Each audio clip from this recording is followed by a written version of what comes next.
Little girl arrives at police station with mysterious baby. Police officer feeds it and discovers something that shocks her. Before we dive into this incredible story, drop a comment below and tell us where you're watching from. Enjoy the journey ahead. The morning sun filtered through the kitchen windows as Lydia Martinez poured herself a cup of coffee, her hand instinctively resting on her rounded belly. At 8 months pregnant, every movement required careful consideration, but she felt strong and ready. Her husband Kyle had left early for a business conference, promising to return by evening.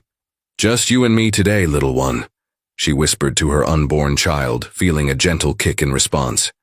As a civil investigator for the police department, Lydia was used to handling unexpected situations, but nothing could have prepared her for what was about to unfold. Around 10 in the morning, while organizing the nursery they had lovingly prepared, Lydia felt an unusual tightness across her abdomen. She paused, placing both hands on her belly, waiting for the sensation to pass. But instead of fading, the feeling intensified, accompanied by a warm wetness trickling down her legs. "No, no, no," she whispered, her heart racing. "It's too early." With trembling fingers, she reached for her phone and dialed her best friend's number. Dr. Stella Rodriguez had been her closest companion since college, and as one of the city's most respected obstetricians, she was the only person Lydia trusted completely with her pregnancy. "Stella," Lydia gasped when her friend answered. "Something's happening. I think the baby is coming." "Stay calm, sweetheart." Stella's voice was immediately professional, yet warm. "I'm leaving the hospital right now. Meet me at St. Mary's Emergency Entrance. Everything will be fine." The ride to the hospital felt endless. Each contraction that gripped Lydia's body seemed stronger than the last, and fear began mixing with anticipation. This wasn't how she had imagined her child's arrival. Kyle should have been there, holding her hand, sharing this moment. At the hospital, Stella was waiting with a wheelchair and a reassuring smile. Her dark hair was perfectly styled despite the emergency, and her confident demeanor immediately calmed Lydia's nerves. "You're doing great," Stella said as they rushed toward the maternity ward. "Premature. Babies do wonderfully these days. Your little one is going to be just fine." In the delivery room, surrounded by the familiar sounds of medical equipment and Stella's encouraging voice, Lydia focused on bringing her child safely into the world. After what felt like hours of intense effort, she finally heard the most beautiful sound imaginable, her baby's first cry. "It's a boy," Stella announced, holding up a small pink bundle. "He's perfect, Lydia. Absolutely perfect." Lydia reached out eagerly, tears of joy streaming down her face, but Stella stepped back slightly. "Let me clean him up first and check his breathing. Premature babies sometimes need extra care."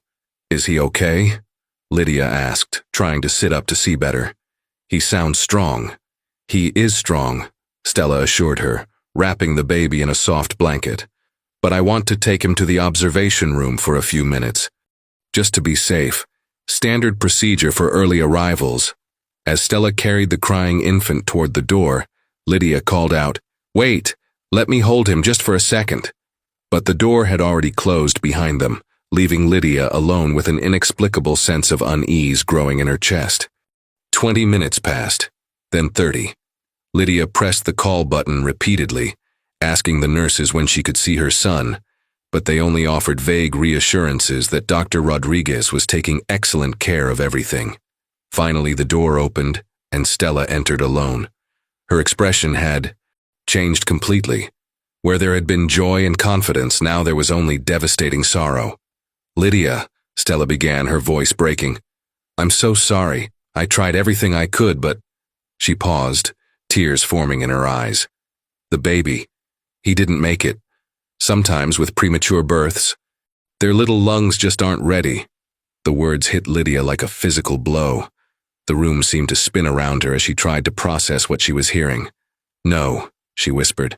"That's impossible. I heard him crying. He was perfect. You said he was perfect."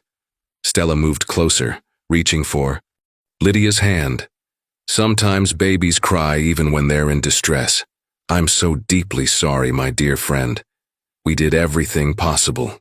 The world collapsed around Lydia as she realized that the child she had carried, loved, and dreamed about for months was gone. But what she didn't know was that her nightmare was just beginning, and the person she trusted most in the world was hiding a secret that would change everything. The following days passed in a blur of heartbreak and confusion. Kyle rushed home from his conference, devastated by the news he received over a crackling phone connection. When he arrived at the hospital, he found Lydia staring blankly at the wall, her arms wrapped around her empty belly. "I should have been here," he whispered, pulling her into his arms. "I'm so sorry, honey. I should have stayed." Lydia barely responded to his touch.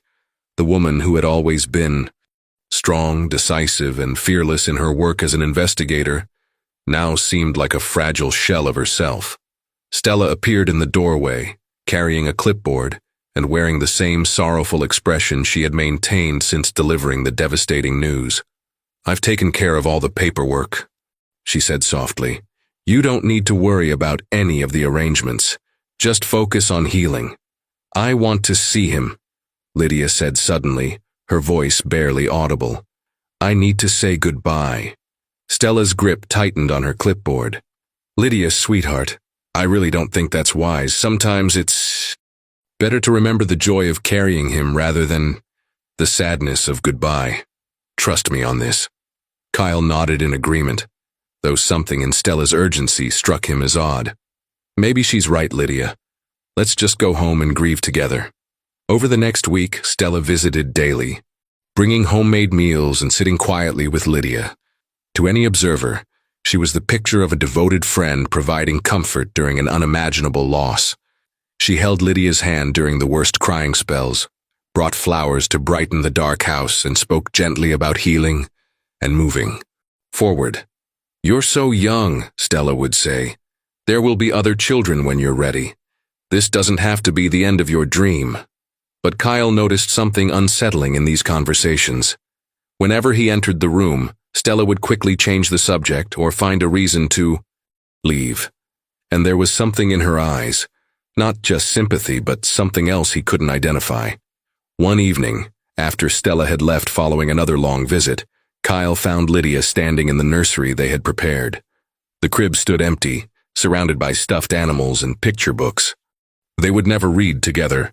"She keeps saying we'll have other children," Lydia said without turning around. "But I don't want other children. I wanted him." Kyle felt his own grief threatening to overwhelm him. The guilt of not being present when everything went wrong ate at him constantly. He had always prided himself on being a reliable husband. Yet when Lydia needed him most, he had been hundreds of miles away in a conference room discussing quarterly reports.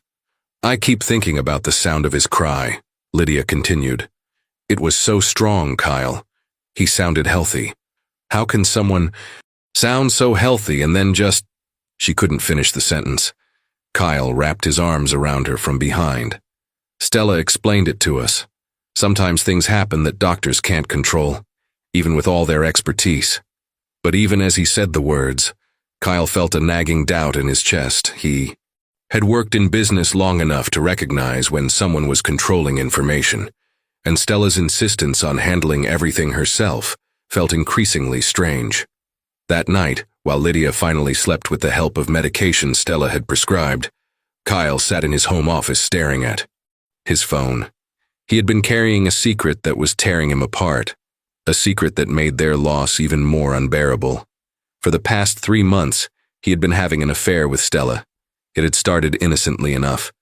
Conversations about Lydia's pregnancy, shared concerns about becoming parents, late-night phone calls when he felt overwhelmed by the approaching responsibility. Stella had been understanding, supportive, and gradually something had shifted between them. Kyle buried his face in his hands. His wife was grieving the loss of their child, and he was carrying the weight of betraying her with the very person who was now comforting her. The irony was crushing. What Kyle didn't know was that in a small apartment across town, Stella was standing over a crib, watching a healthy baby boy sleep peacefully. The child's tiny chest rose and fell steadily, and occasionally, he would make the soft sounds that all newborns make. "Soon, my little one," she whispered. Soon we'll be a real family. But first, she had more work to do to ensure that Lydia never discovered the truth about what really happened in that delivery room. 2 weeks after the heartbreaking news, Lydia made a decision that surprised everyone around her. She stood in front of her bedroom mirror, adjusting her police badge and straightening her uniform with shaking hands. "Are you sure about this?" Kyle asked from the doorway, concern evident in his voice. "The department said you could take as much time as you need." Lydia met his eyes in the mirror's reflection. "Staying home just makes everything worse. I keep waiting to hear him cry, keep thinking I need to check on him. At least at work, I can focus on something else." Kyle wanted to argue, but he recognized the determined look in his wife's eyes. It was the same expression she wore when working on difficult cases: focused, driven, unstoppable. At the police station, Lydia's partner Miguel Santos was waiting with a gentle smile and a cup of her favorite coffee. Miguel had been her partner for 3 years, and in that time, he had learned to read her moods better than anyone except Kyle.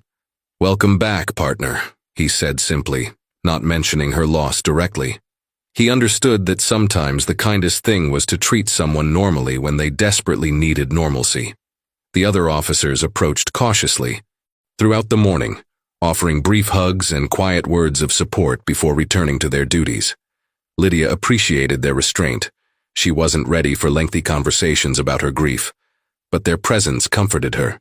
Their first case of the day involved investigating a series of break-ins in the downtown area.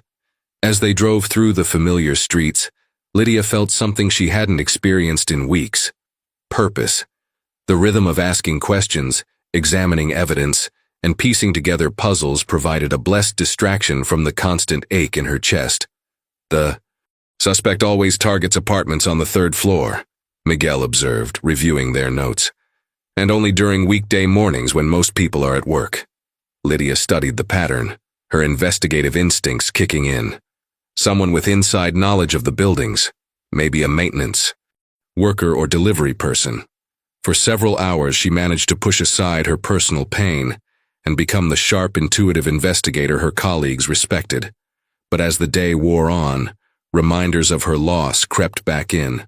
A child's forgotten toy in one of the burglarized apartments, a baby's cry from a neighboring unit, the sight of a young mother pushing a stroller past their patrol car.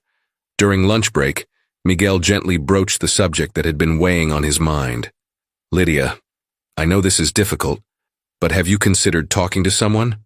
The department has counselors who specialize in helping officers deal with personal trauma."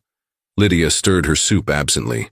"Stella says I'm handling things as well as can be expected. She thinks throwing myself into work is actually healthy." Miguel frowned slightly. While he respected Dr. Rodriguez's medical expertise, something about how she had handled Lydia's situation bothered him. Most doctors encouraged grieving parents to take time off, not to immediately return to high-stress work. "Still," he said carefully, "it might help to have an outside perspective, someone who isn't so close to the situation." That evening, Lydia arrived home to find Stella in her kitchen preparing dinner. This had become a routine over the past 2 weeks, Stella appearing at their house, taking care of meals and household tasks that Lydia couldn't bring herself to handle. "How was your first day back?" Stella asked, her voice warm with concern. "Better than expected," Lydia admitted. "It felt good to have something else to think about." Stella nodded approvingly. "I knew work would be good medicine for you. Some people think grief means staying home and crying, but you're stronger than that." Kyle entered the kitchen and Lydia noticed the strange tension that always seemed to arise when all 3 of them were in the same room. Stella would become more animated, Kyle would grow quieter, and conversations would take on an artificial quality that made Lydia feel like an outsider in her own home. Stella was just saying, "How proud she is of me for going back to work," Lydia said, trying to bridge whatever gap seemed to exist. "Yes," Kyle replied stiffly. "It's very supportive of her to take such an interest in your recovery." Something in his tone made both women look at him sharply, but Kyle had already turned away, busying himself with checking the mail. That night, after Stella left, Lydia lay in bed thinking about the strange dynamics she had been noticing. Kyle seemed guilty about something beyond just missing the birth. Stella seemed almost too eager to control every aspect of Lydia's healing process. And despite everyone's assurances that she was handling her grief well, Lydia couldn't shake the feeling that something important was being kept from her. As she drifted off to sleep, one thought echoed in her mind. Good investigators never ignored their instincts, even when those instincts pointed toward uncomfortable truths. 3 years earlier, on a sunny afternoon at the hospital's annual charity fundraiser, Dr. Stella Rodriguez first laid eyes on Kyle Martinez. He was standing near the silent auction table, his warm smile captivating everyone around him as he examined a vacation package to Italy. Stella had known Lydia since their college days, but she had never met the man her friend spoke about so lovingly. When Lydia introduced them, Stella felt something she had never experienced before, an instant, overwhelming attraction that took her breath away. "So you're the famous Kyle," Stella said, extending her manicured hand. "Lydia talks about you constantly." Kyle shook her hand warmly. "And you must be the brilliant doctor who keeps my wife grounded. She says you give the best advice." That simple interaction planted a seed that would grow into something dangerous. Over the following months, Stella found herself asking Lydia more and more questions about Kyle. What kind of music did he like? What were his hobbies? What made him laugh? Lydia, delighted that her best friend was taking such an interest in her husband, shared everything freely. She even began inviting Stella to dinner parties and weekend gatherings, never noticing how Stella's eyes followed Kyle around the room, or how she positioned herself to sit near him during conversations. The turning point came 18 months ago when Lydia announced her pregnancy. While Stella congratulated her friend enthusiastically, privately, she felt a burning jealousy that shocked her with its intensity. Lydia had everything: a loving husband, a successful career, and now she would have the family that Stella desperately wanted. "I'm so happy Kyle and I decided it was time," Lydia had gushed over lunch. "He's going to be such an amazing father. Sometimes I catch him talking to my belly when he thinks I'm asleep." Stella smiled and nodded, but inside, a dark plan began forming. She started calling Kyle directly, ostensibly to discuss Lydia's prenatal care, but gradually shifting their conversations to more personal topics. "Lydia mentioned you've been stressed about the promotion at work," she would say. "It must be hard feeling so much pressure to provide for the family." Kyle, flattered by her attention and overwhelmed by impending fatherhood, found himself looking forward to Stella's calls. She was intelligent, understanding, and unlike Lydia, she didn't expect him to have all the answers about becoming a parent.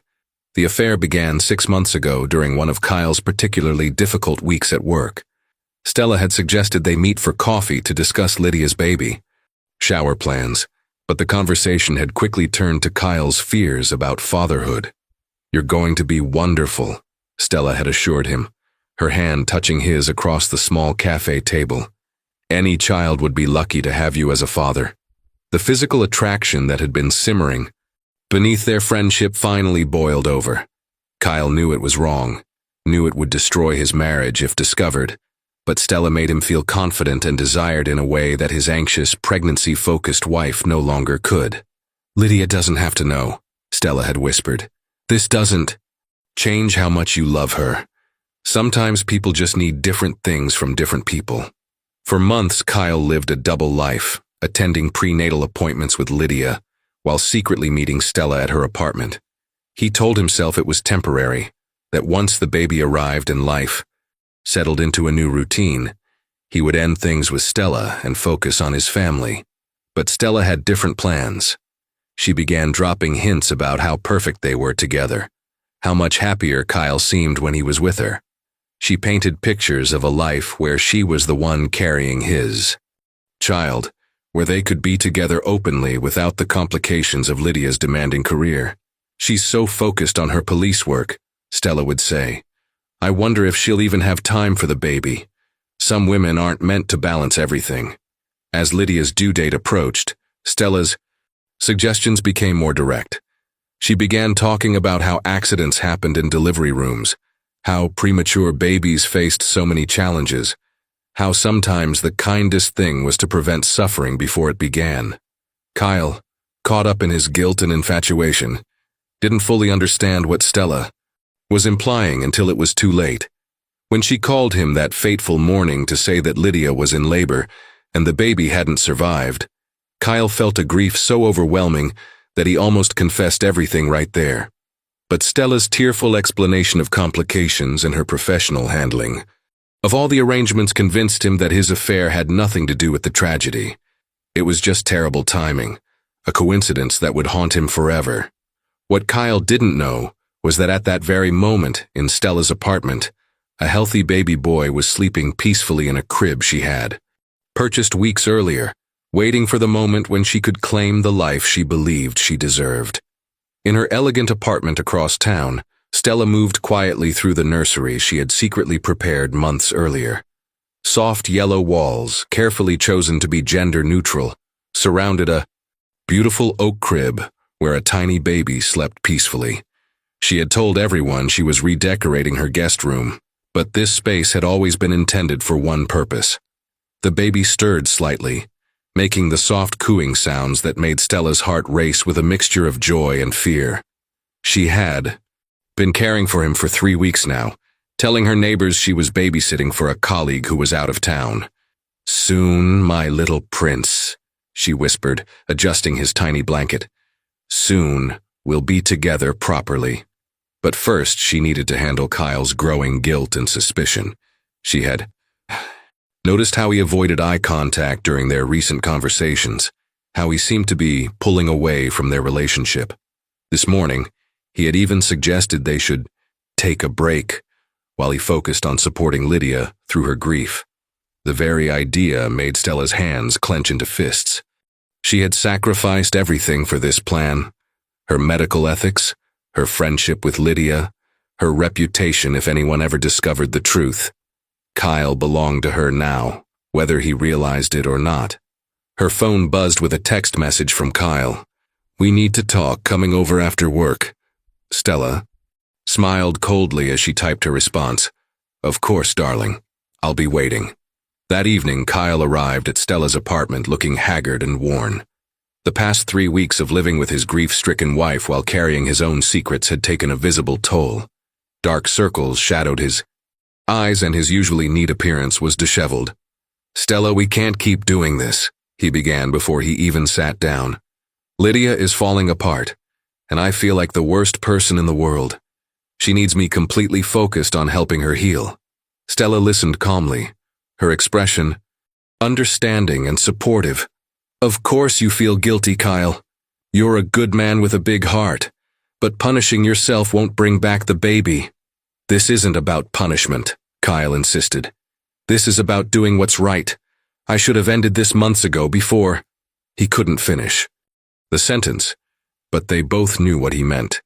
"Before the baby passed away," Stella said gently. "Kyle, those two things have nothing to do with each other. Medical complications happen. You can't blame yourself for that." But Kyle was shaking his head. "I keep thinking that maybe if I hadn't been distracted, if I had been a better husband during the pregnancy, somehow things would have been different." Stella moved closer to him on the couch, her hand finding his. "Listen to me carefully," she said, her voice taking on the authoritative tone she used with difficult patience. "You are not responsible for what happened in that delivery room. I was there. I did everything possible to save your son." The way she said, "your son," sent a chill through Kyle that he couldn't explain. There was something possessive in her tone, something that didn't match her words of comfort. "I need to focus on my marriage," Kyle said firmly, pulling his hand away. "Lydia doesn't deserve to have a husband who's lying to her while she's grieving." For the first time, Stella's mask slipped slightly. Her eyes flashed with something dangerous before she regained control. "And what exactly are you planning to tell her? That while she was carrying your child, you were here with me? That might destroy her completely, Kyle. Is that really what you want?" The threat was subtle, but clear. Kyle felt trapped between his guilt over the affair and his fear of what the truth might do to Lydia in her current fragile state. "I'm not going to tell her about us," he said quietly, "but I am going to be the husband she needs from now on, which means this has to end." Stella stood and walked to the window, her mind racing. She had anticipated this conversation and prepared for it. Kyle was weak-willed, enough to be manipulated, but stubborn enough to resist when he felt cornered. She needed a different approach. "You're right," she said finally, turning back to him with a sad smile. "I've been selfish, expecting you to think about us when Lydia needs you so much. I'll step back and give you space to focus on your marriage." Kyle looked surprised by her sudden agreement. "Really?" "Really," Stella confirmed. "I love you enough to let you go if that's what you need. Just promise me that if things don't work out, if the grief becomes too much for both of you to handle, you'll remember that I'm here." As Kyle left that night, believing he had successfully ended their affair, Stella returned to the nursery where the baby was beginning to fuss. She picked him up, holding him close as she walked to the window overlooking the city lights. "Don't worry, little one," she murmured. "Daddy doesn't, understand yet, but he will.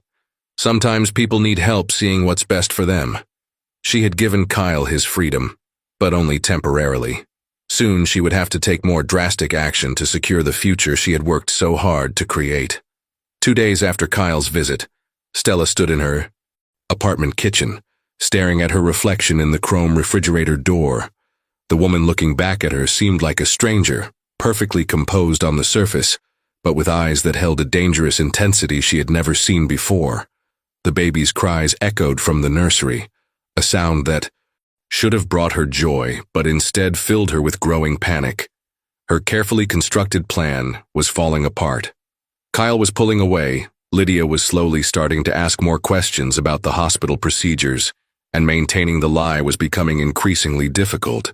She had taken a leave of absence from the hospital, claiming she needed time to process the emotional trauma of losing a patient's baby. Her colleagues had been understanding, even sending flowers and offering support.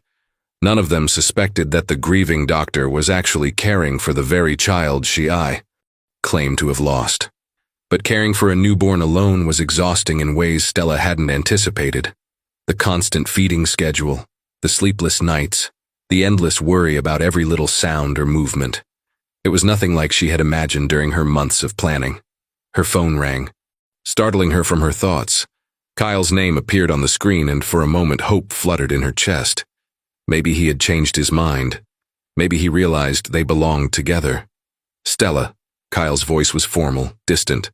"I wanted to let you know that Lydia and I are going to couples counseling. We're committed to working through everything together." The words hit Stella like a physical blow. That's wonderful, Kyle. I'm happy for you both. I also think it would be best if you gave us some space for a while. Lydia needs to focus on healing, and having reminders of the hospital and everything that happened might be too difficult right now." Stella's grip tightened on the phone. "Are you saying you don't want me to visit anymore?" "Just temporarily," Kyle said quickly. "Until she's stronger. I'm sure you understand." After hanging up, Stella stood frozen in her kitchen, rage and desperation warring within her. Everything she had sacrificed, every risk she had taken, was being dismissed as if it meant nothing. Kyle was choosing his grieving wife over the woman who had given him everything. From the nursery, the baby's cries grew louder, more insistent. Stella walked slowly toward the sound, her mind spinning with increasingly desperate thoughts. She had imagined this moment so differently. Kyle by her side, both of them marveling at their beautiful son, planning their future together as a real family. Instead, she was alone, trapped in a lie that, was becoming harder to maintain each day. Her savings were running low from taking unpaid leave. Her neighbors were starting to ask questions about the babysitting arrangement that seemed to have no end. And now Kyle was cutting her out of his life entirely. She picked up the crying infant, trying to soothe him, but her hands were shaking with emotion. "What am I supposed to do now?" she whispered to the baby. This wasn't how it was supposed to happen. The baby's cries only intensified, as if sensing her distress. Stella walked to the window, looking out at the city below where somewhere Lydia and Kyle were probably sitting in a therapist's office, working on rebuilding their marriage without any knowledge of the secret that connected all their lives. A new thought began forming in Stella's mind. Dark, desperate, but increasingly appealing as her options dwindled. If she couldn't have the life she wanted, if Kyle insisted on choosing Lydia despite everything Stella had done for him, then maybe it was time to take more drastic action. She had protected this secret for 3 weeks, caring for this baby while waiting for Kyle to see reason. But patience was a luxury she could no longer afford. "I'm sorry, little one," she murmured, her voice taking on a cold, detached quality that would have frightened anyone who knew the warm, caring doctor she pretended to be. Sometimes people have to make difficult choices.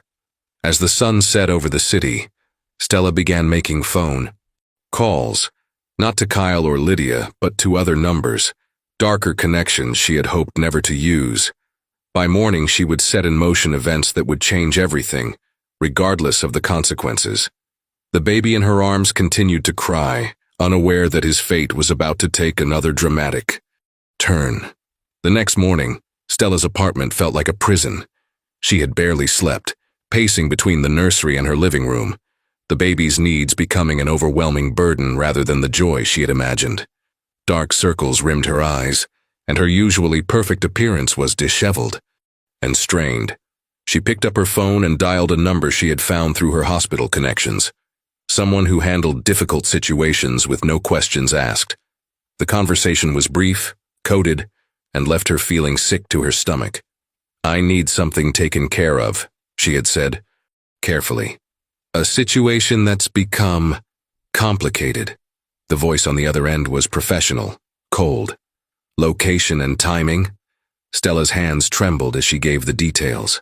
After hanging up, she sat in her pristine living room, staring at the baby monitor that broadcast soft sounds from the nursery. In a few hours, this would all be over. The evidence of her desperate choices would disappear, and she could begin planning her next move.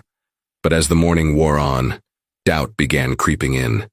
Every time she looked at the sleeping infant, she saw Kyle's eyes, his gentle expression. This was still his son, regardless of her complicated feelings about their relationship. Her phone buzzed with a text from the person she had called. "Ready to proceed as discussed." Stella stared at the message for a long moment, her finger hovering over the reply button. Once she responded, there would be no going back, no way to undo what she was about to set in motion. But then she thought about Kyle's dismissive tone during their last conversation, his casual rejection of everything they had shared. She remembered years of watching Lydia effortlessly attract the love and admiration that Stella had to fight for. The unfairness of it all crystallized into cold determination. "Proceed," she typed back. An hour later, there was a soft knock at her apartment door.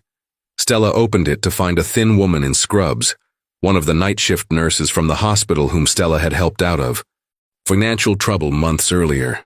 "Dr. Rodriguez," the woman said nervously, not meeting Stella's eyes. "Are you sure about this?" "Completely sure," Stella replied, though her voice wavered slightly. "Remember, we never had this conversation." The nurse nodded reluctantly and followed Stella to the nursery. The baby was awake, looking up at them with unfocused newborn eyes, completely unaware of the danger surrounding him. "Where should I?" the nurse began, then stopped, clearly uncomfortable with the situation. "There's a construction site about 10 miles south of downtown," Stella said, her voice becoming clinical and detached. "Lots of dumpsters, lots of noise. No one pays attention to anything there." As the nurse carefully lifted the baby, wrapping him in a worn blanket, Stella felt a moment of unexpected panic. This was really happening. The child she had cared for, planned for, dreamed about, was about to disappear forever. "Wait," she said suddenly, causing the nurse to freeze. "Maybe we should—" But then her phone rang.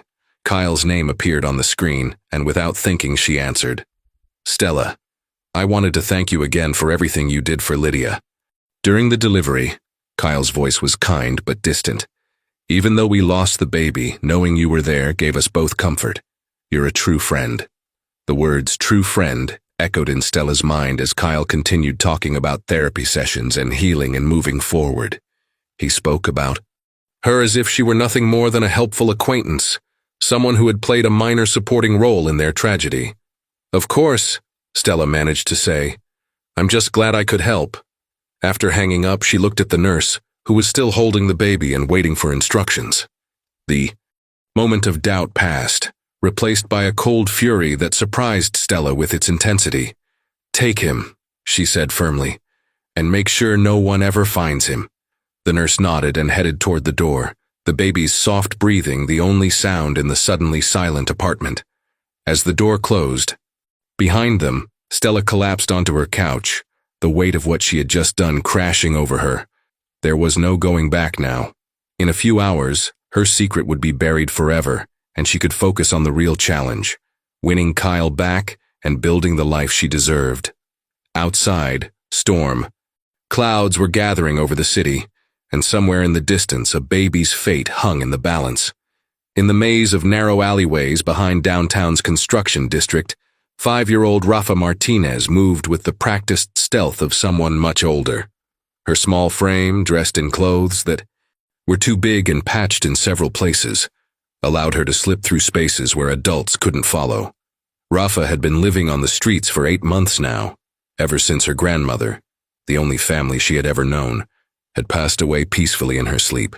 With no other relatives to claim her, Rafa had simply disappeared into the city's forgotten corners rather than face the uncertainty of the foster system. Despite her circumstances, Rafa possessed an remarkable spirit. Her dark eyes sparkled with intelligence and mischief, and she had developed an uncanny ability to read people's moods and intentions. Street vendors would slip her day-old pastries, church volunteers would accidentally leave extra sandwiches where she could find them, and even the toughest construction workers would look the other way when she made herself a temporary shelter in their work sites. On this particular morning, Rafa was following her usual routine, checking the dumpsters behind restaurants for discarded food that was still edible. She had learned which establishments threw away perfectly good meals and which days of the week offered the best opportunities. As she approached a large construction dumpster she had never noticed before, something made her pause. A sound, soft, rhythmic, almost like crying. Rafa's heart began to race. Living on the streets had taught her that crying usually meant someone was in trouble, and despite her young age, she had an instinctive desire to help others in distress. Climbing carefully onto a stack of wooden pallets, she peered over the edge of the dumpster. What she saw made her gasp in shock and disbelief. Nestled among discarded construction materials and wrapped in a dirty blanket was a tiny baby, no bigger than the dolls she used to play with at her grandmother's house. The infant was crying weakly, his small fists waving in the air as if reaching for help that might never come. "Oh no," Rafa whispered, her mind racing. She had seen many heartbreaking things during her months on the streets, but nothing had prepared her for this moment. Without hesitation, she climbed down into the dumpster, carefully avoiding the sharp debris scattered around. The baby's cries grew stronger as she approached, as if sensing that rescue might be near. "It's okay, little baby," she cooed softly, using the same gentle tone her grandmother had used when Rafa was frightened during thunderstorms. "I'm going to help you." The baby was cold to the touch, his tiny body shivering despite the blanket.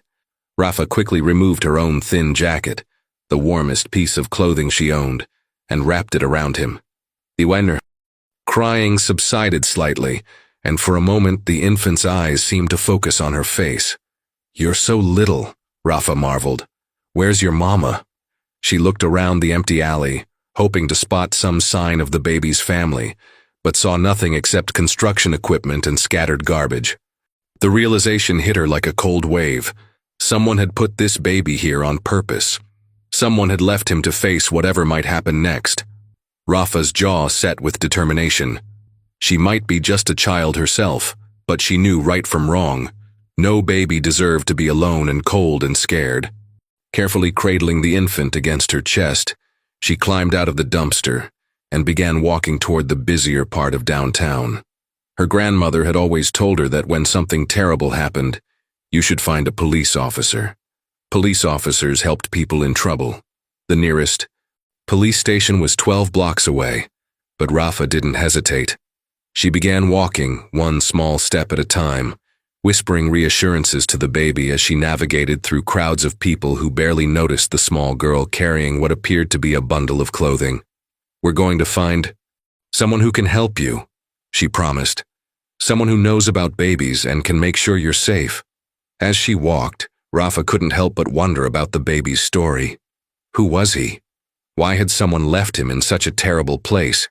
And most importantly, would the police be able to reunite him with family who loved him?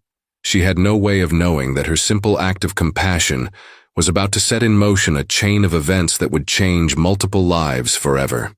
The 12-block walk to the police station felt like an endless journey for little Rafa. Her thin legs ached with each step, and the baby in her arms seemed to grow heavier as the minutes passed. But every time she felt like stopping to rest, she would look down at the tiny face peering up at her and find renewed strength. "Almost there, little one," she whispered, adjusting her jacket around him to keep him warm. "The police will know what to do." As they moved through the busy downtown streets, Rafa noticed how different the world looked when you were carrying something precious.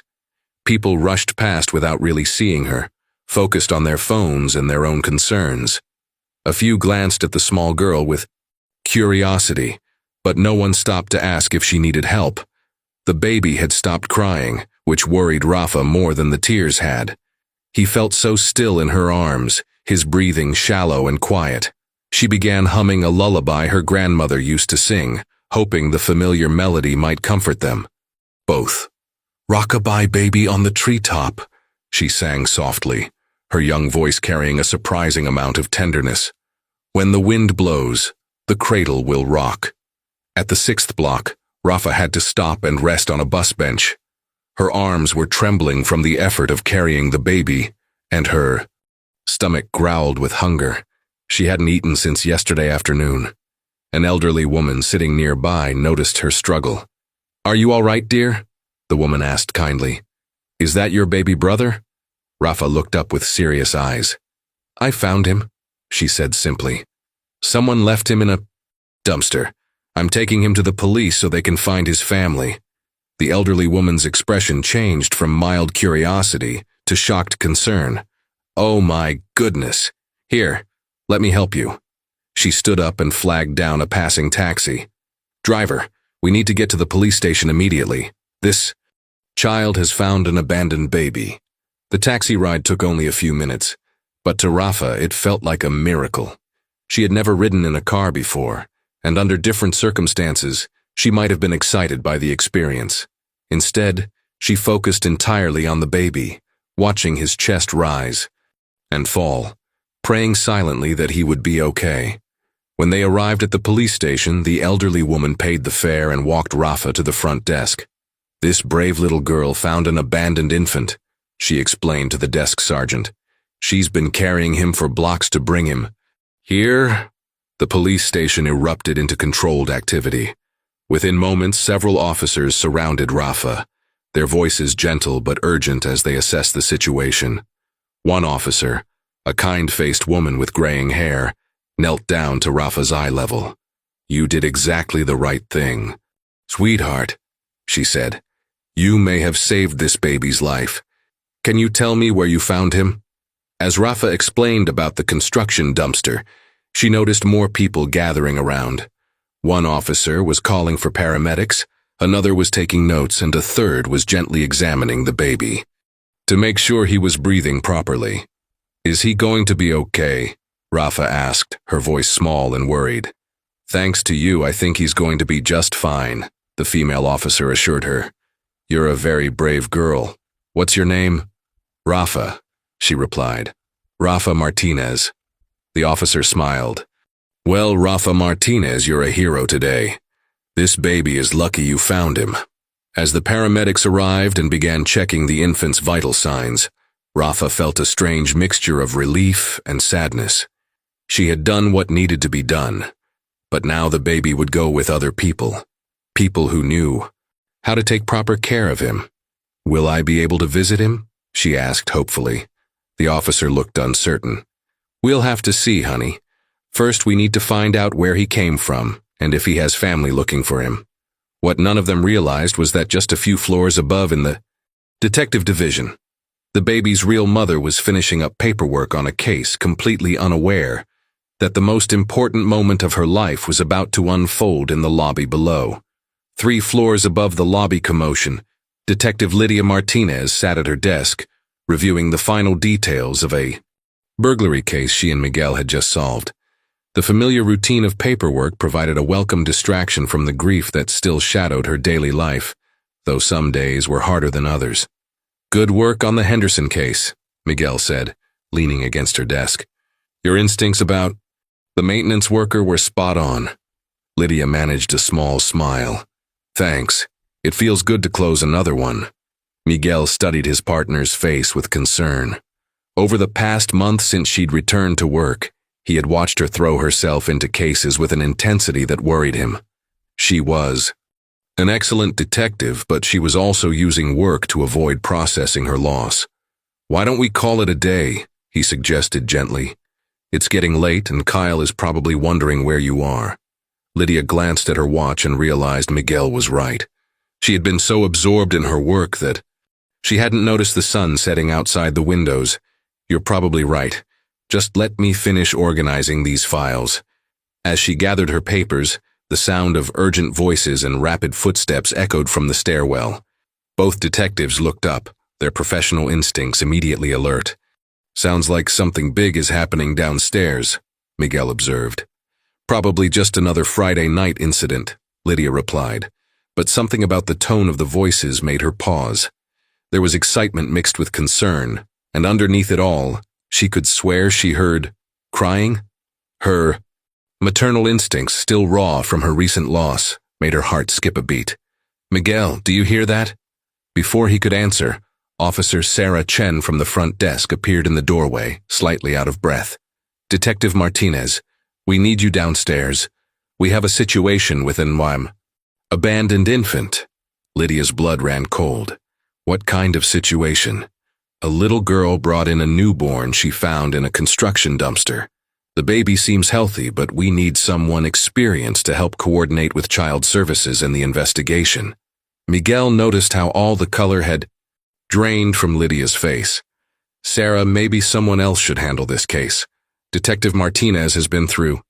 No, Lydia interrupted, her voice steady despite the emotional storm brewing inside her. I can do this. A baby needs help, and that's what matters. As they walked down the stairs, Lydia tried to prepare herself mentally for what she was about to see. She had handled cases involving children before, but since losing her own baby, every encounter felt like an emotional minefield. The lobby buzzed with controlled activity. Paramedics were checking a tiny bundle. Officers were taking statements, and in the center of it all sat a small girl with serious dark eyes, watching everything with remarkable composure for someone so young. That's our little hero, Officer Chen explained quietly. Her name is Rafa. She carried that baby 12 blocks to get here. Lydia's moved from the child to the infant in the paramedic's care, and something inside her chest tightened. The baby was so small, so vulnerable, exactly the size her own son would have been if he had lived. How old do you think he is? She asked, her voice barely above a whisper. The paramedics estimate about 3 to 4 weeks, Officer Chen replied. Appears to be in surprisingly good health considering where he was found. 3 to 4 weeks. Exactly how old her baby would have been today. Lydia approached the scene slowly, her detective training warring with her maternal instincts. The baby was awake now, making soft sounds that seemed to echo in her chest. When the paramedic looked up and saw her approaching, he smiled with relief. Detective, thank goodness. We need to get this little one to the hospital for a full examination, but he seems stable. The girl who found him probably saved his life. Without thinking, Lydia reached out toward the baby, then stopped herself. But something about her gesture must have communicated itself to the infant. because he turned his head toward her and made a small sound that pierced her heart. "Can I?" she asked the paramedic, who nodded and carefully placed the baby in her arms. The moment was electric. The baby fit perfectly against her chest, and she felt her body responding in ways she thought were gone forever. A warmth spread through her that had nothing to do with temperature and everything to do with an inexplicable connection she couldn't understand. Little Rafa, who had been watching quietly from her chair, stood up and walked over to Lydia. "He likes you," she said with the simple wisdom of a child. "He stopped crying when you held him." Lydia looked down at the tiny face peering up at her and felt something shift in her heart. The first stirring of hope she had experienced since her world fell apart a month ago. As Lydia held the baby against her chest, she felt something she couldn't explain, a sense of completeness that had been missing since her devastating loss. The infant's tiny hand brushed against her uniform, and she noticed how perfectly he seemed to fit in her arms, as if this moment had been meant to happen. "He's so beautiful," she whispered, her voice thick with emotion. "How could anyone just leave him?" Miguel watched his partner with growing concern. He could see the attachment forming, and while he understood her maternal instincts, he worried about the emotional toll this case might take on her fragile healing process. The baby began to fuss slightly, making soft crying sounds that tugged at everyone's heartstrings. The paramedic reached for him, but Lydia instinctively pulled him closer. "He might be hungry," Rafa observed with startling perceptiveness. "He's been crying on and off since I found him." Lydia's body responded to the baby's distress in ways that shocked her. She felt a familiar tingling sensation, and suddenly realized with amazement that her milk hadn't dried up completely as she had assumed. The connection she felt with this abandoned child was manifesting in the most natural way possible. I think I can help him," she said quietly to the paramedic. "If it's okay." The medical professional nodded understandingly. Sometimes that's exactly what they need, human comfort and nourishment. "We'll give you some privacy." As the lobby gradually cleared, giving Lydia space to feed the hungry infant, she marveled at how right this felt. The baby latched on immediately, as if he had been waiting for her specifically. His tiny fist curled around her finger, and she felt tears of joy mixed with confusion streaming down her cheeks. Rafa remained nearby, watching the tender scene with wide eyes. "My grandmother used to say that sometimes babies find their way to the right person," she said softly. "Maybe he was waiting for you." The wisdom in the child's words struck Lydia deeply. There was something profound happening here, something that went beyond coincidence or professional duty. "What's your story, sweetheart?" Lydia asked Rafa gently while continuing to feed the baby. "Where are your parents?" "My grandmother took care of me, but she went to heaven 8 months ago," Rafa replied matter-of-factly. "I've been taking care of myself since then." Lydia's heart broke for this brave little girl who had not only survived on her own, but had risked everything to save a helpless infant. "You're incredibly brave, Rafa, and kind. Not everyone would have done what you did today." The baby finished nursing and seemed content for the first time since his arrival. Lydia held him upright against her shoulder, patting his back gently as she had dreamed of doing with her own child. "We should change his diaper and clean him up a bit," she said to the paramedic who had returned with fresh supplies. As they prepared to examine the baby more thoroughly, Lydia felt a strange sense of anticipation, as if something important was about to be revealed.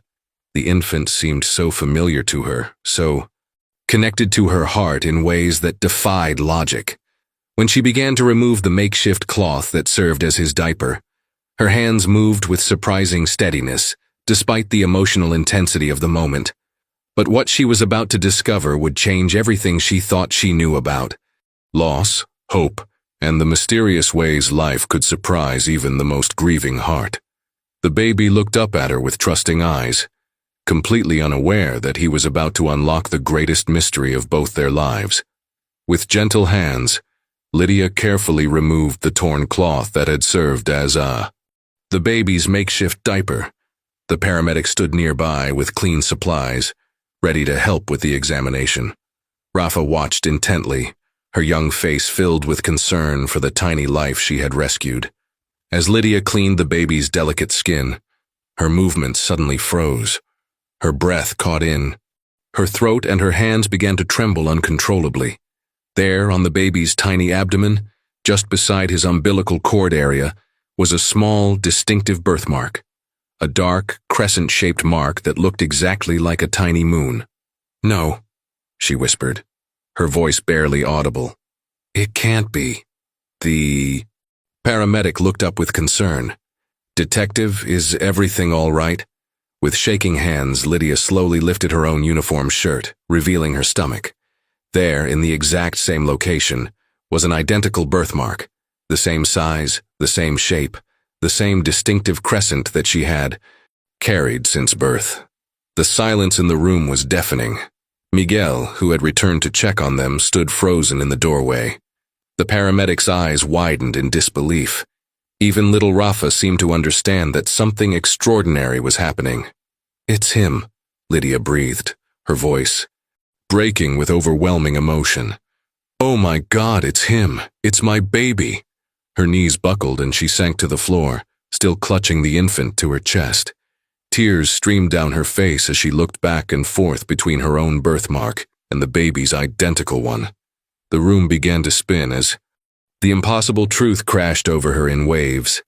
"My son," she sobbed, holding him closer. "My beautiful son. You're alive. You're really alive." The baby, as if recognizing his mother's voice, made soft, cooing sounds and snuggled deeper into her embrace. His tiny hand reached up and touched her cheek, wiping away her tears with an innocence that broke everyone's hearts. Miguel rushed to her side, his own eyes filling with tears as he witnessed the miraculous reunion. "Lydia, how is this possible?" The hospital said, "I don't know." She gasped between sobs of joy and confusion. "I don't understand any of it. But look at him, Miguel. Look at the birthmark. It's exactly the same as mine. This is my son." Rafa, who had been standing quietly, moved closer and gently touched Lydia's arm. "I told you he was waiting for the right person," she said with simple wisdom. "He knew you were his." "Mama!" The little girl's words hit Lydia with profound force. Through her tears, she looked at Rafa with overwhelming gratitude and pulled her into their embrace. "And you brought him back to me. You saved him, Rafa. You brought my baby home." As the three of them sat together on the police station floor, a grieving mother, her rescued son, and the brave little girl who had made their reunion possible, everyone in the room understood they were witnessing something miraculous. The baby who had been declared lost forever had found his way back to his mother's arms through the courage and compassion of a 5-year-old hero.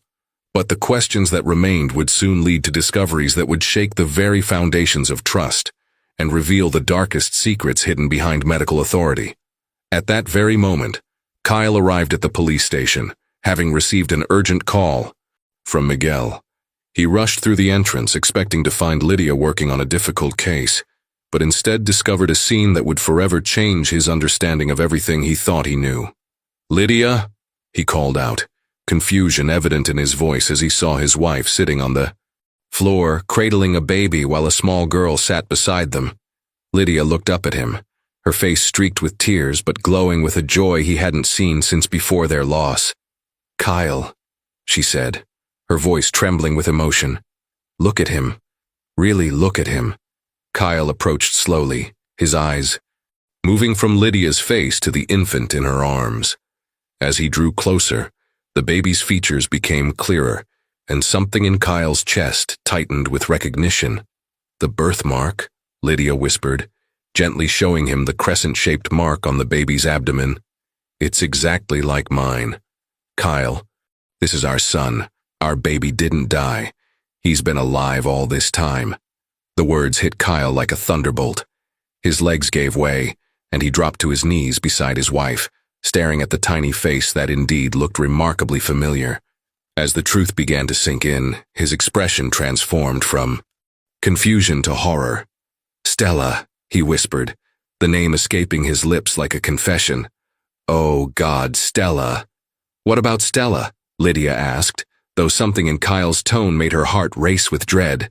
Kyle's face crumpled as the weight of his secrets and the magnitude of what had happened crashed over him.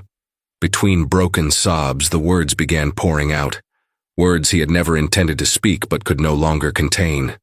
Lydia, I have to tell you something terrible. Something I should have told you months ago. His voice shook with shame and guilt. Stella and we were having an affair. I betrayed you, and I think she did something unforgivable. The confession hung in the air like a poisonous cloud. Lydia's arms instinctively tightened around the baby as she processed Kyle's words. The pain of betrayal mixed with the overwhelming joy of finding her son created. An emotional storm she could barely navigate. You and Stella, she whispered, her voice barely audible, while I was pregnant with our child. Kyle nodded miserably, unable to meet her eyes. She convinced me that she loved me, that we belonged together, and when she said he died, I thought it was my punishment for what I'd done. But now I understand, she planned this. She stole our son, Lydia. She let us believe he was dead so she could have what she wanted.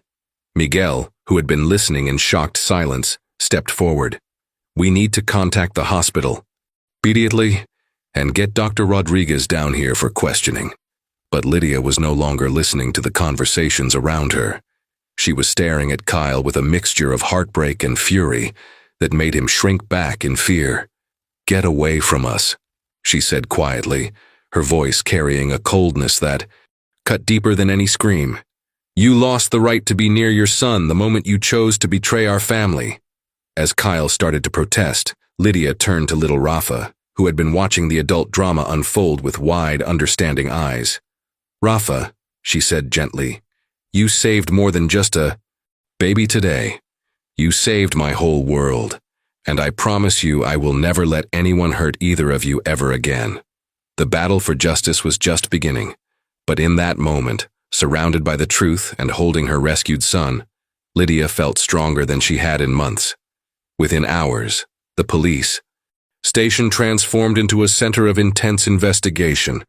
Officers were dispatched to locate Dr. Stella Rodriguez, while others began the process of gathering evidence from the hospital records.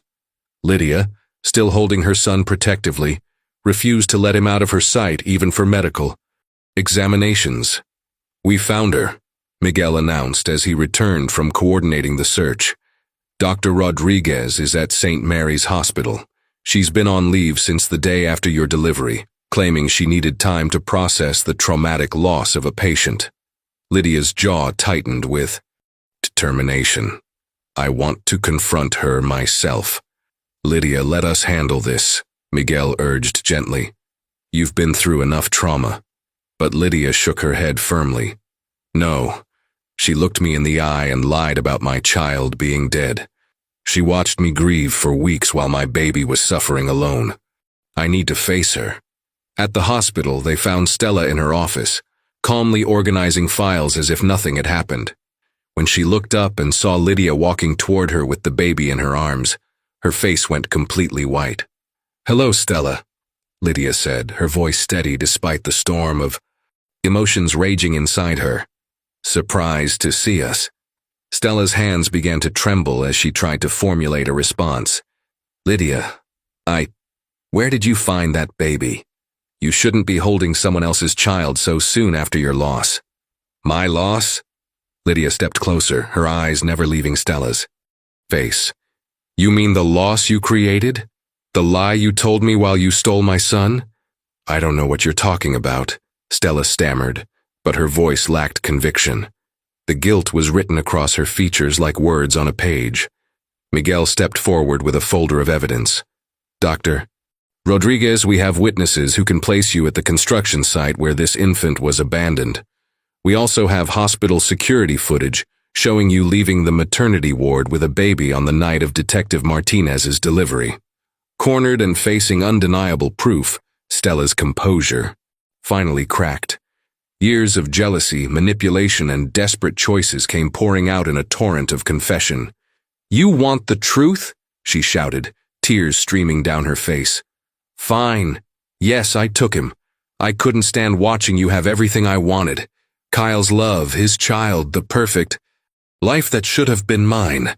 The room fell silent except for Stella's broken sobs. I saved your baby when he was born, she continued, her voice becoming frantic. I planned to raise him as my own, to finally have the family I deserved. But Kyle rejected me, chose you over everything we had. Together. So I couldn't keep the baby anymore. The reminder of what I'd lost was too painful. Lydia felt a mixture of rage and pity as she looked at the woman who had been her closest friend.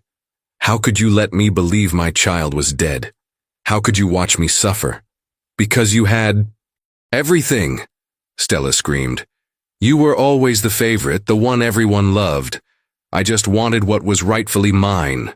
As hospital security and additional officers arrived to take Stella into custody, she continued her desperate confessions, revealing the full extent of her scheme, including the corrupt hospital employees who had helped her falsify records.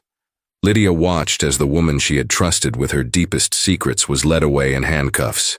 The baby in her arms stirred slightly, and she looked down at his peaceful face, feeling a profound sense of justice mixed with gratitude. It's over, little one, she whispered. You're safe now, and no one will ever take you away from me again.